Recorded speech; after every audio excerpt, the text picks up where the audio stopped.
Hey guys, this is Gabriel at MarineMax in St. Pete. Behind me is our all-new 33 Outrage from Boston Whaler, powered with the brand new V10 400s. Come check it out.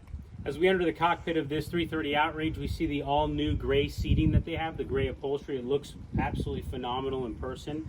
This one has the entertainment center in the back, so you have your tackle box storage, nice deep sink here, prep station here as well. Make our way forward to the helm. Joystick docking as usual, active trim on the motors here. That's a 12-inch sim rad we have here. Plenty of room to add your other electronics.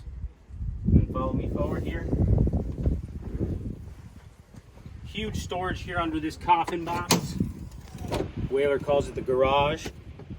So enough storage for your fishing rods, your 5-gallon tanks as well.